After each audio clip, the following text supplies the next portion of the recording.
before we came on, and you guys make some great points about why you have to be worried about the team that you don't think is going to win. What makes this such a challenge for the Islanders tonight and Colorado? There are always dangerous games. I felt like at the end of the season, when you're a playoff team or you're on a bubble playoff team and you're trying to play the right way going into the playoffs, or at least making the playoffs, and you go against a team that's way out, been out, not going to make it in, they just play a different style, and it's unpredictable. And things that you are expecting to happen in the game is not happening. So it just feels weird. I always felt like they're very strange games.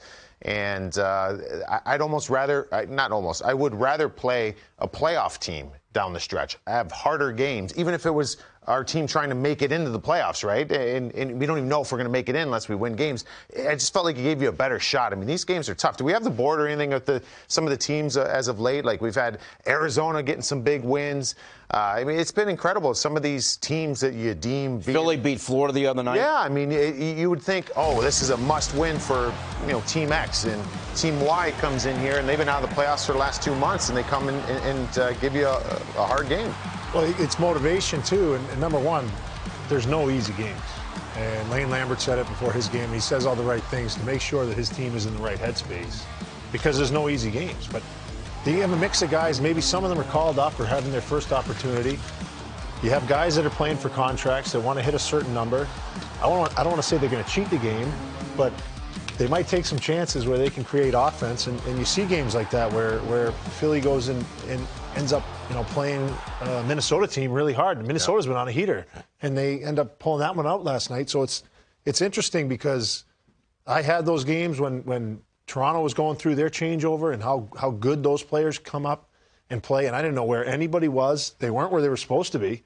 But then again, why is I'm getting scored on. When you made a great point when we were talking about this. When you play a team, Brian, that lacks structure, why is that a problem for the team that has structure? I think it was fascinating. Why is that such? We have the structure, and that's why we are where we are in the standings, because you don't want to give up goals, and that's how you get to the playoffs and through the playoffs, I think. In teams that aren't going to make it and they know they're not going to make it, they want to go score some goals. And it works a lot of the time, but a lot of times you're giving up 3-4 breakaways in the first period too if you're just off by a little bit. So teams play the percentages. That's a reason why defense, goaltending win, pitching and defense in baseball, it's all the same. And I think that's the biggest thing. When you're going out to have fun and you're playing out the string, you find your own motivation and you go have a good time with it. Yeah. That could be harder to play against. I always found it was, because it was unpredictable, because there'd be times in the game where I think you know what the right thing to do for the opposing team is, too. If I'm here with the puck, there should be a guy here, and it's not. And the place where he's not supposed to be, he is. So, all your little staples that you have built in your head, and every player has their own staples. Like, when I'm in this area of the ice, I know my automatic out is here.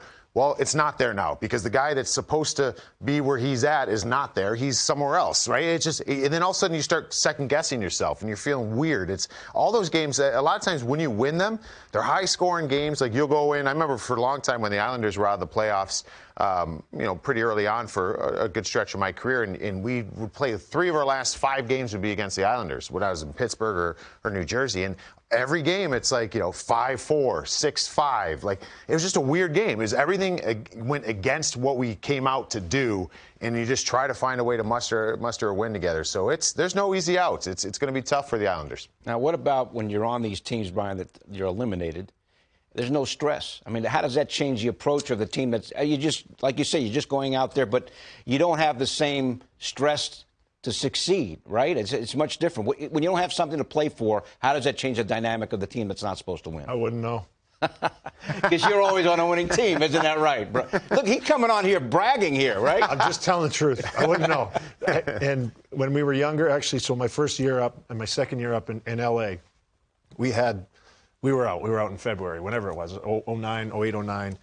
We had a young group of guys, and we had a lot of fun playing hockey. And we weren't, even the meetings were different, right? They're trying to teach you a certain structure. They want you to go out and compete. There was a much more relaxed vibe, and you knew the finish line was, 10, 12 days away. Those games were a lot of fun to play, and we'd win a few of them, and then we'd get blown out, and then we'd win a few of them, and we'd get blown out, and it wouldn't matter.